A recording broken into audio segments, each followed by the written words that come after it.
Here is page 2 of what I have on my iPhone. SoundHound, if you're in a restaurant or something and you hear music playing, you can open it and it will listen to the music playing and tell you what the song is. Glimpse is awesome.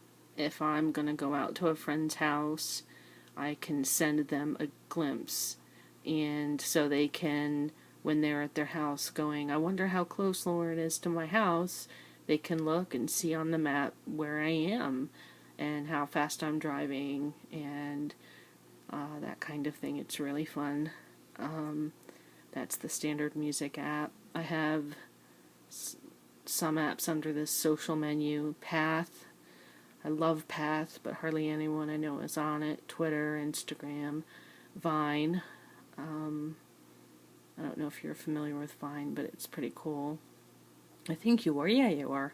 LastPass is an app I use. It's a password keeper, so I don't have to remember 8,000 different passwords. And then this is the default Maps app, but it stinks, and so I use Google Maps instead. And then this is called Live Street View, and that's a really neat way to easily go to anywhere that they have Street View and look around, and that's a fun little app. And then under this diary menu I have Time Hop, which is awesome.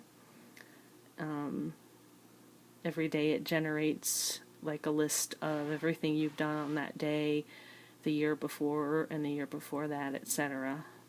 And then I have Memento, which is my preferred diary, and you can have it import what you post to Twitter, Facebook, Flickr, etc.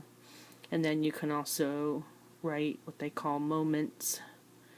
And I have journals for long form journaling, but I also have a diary for short, concise paragraph of what I did that day. And what I've been doing is using voice dictation, which by the way is a built-in feature of your iPhone, to dictate on that particular date what I wrote in my concise diary. So I can go into Memento and say, when did I get Riley's heartworm pill?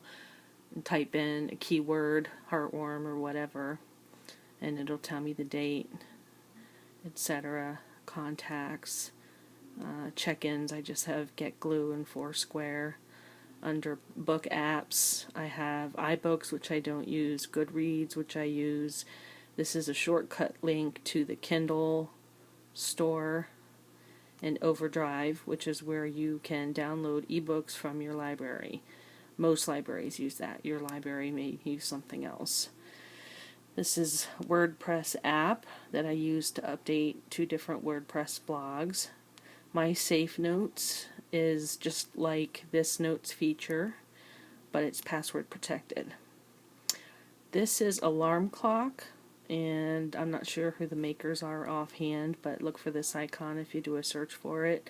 What I like about this alarm clock is that you can have it wake you up by, like I have it play a song instead of like an alarm sound, a song from my music that I have on there, and I can tell it to start playing it really quiet and slowly make it louder and tell it, take a full minute to get to full volume, and then I'm not startled awake.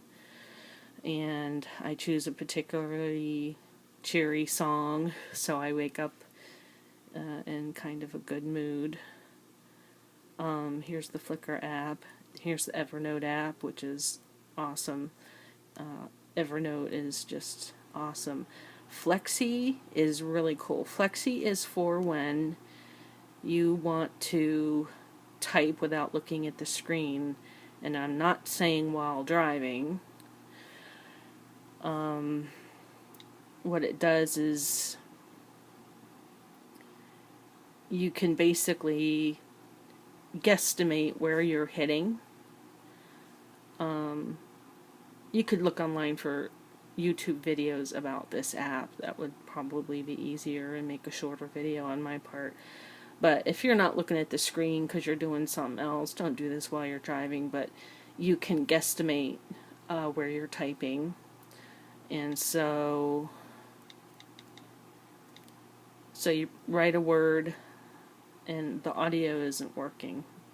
I don't know if it's because I have my volume down. Where's my volume?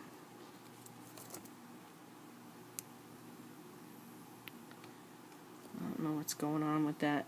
But anyway, I think the easiest thing to do, just to keep this video short, is to tell you to Google Flexi and YouTube. And it'll show you how you can use it to type without looking at the screen. So that comes in handy. So that's what I have on page 2 of my iPhone.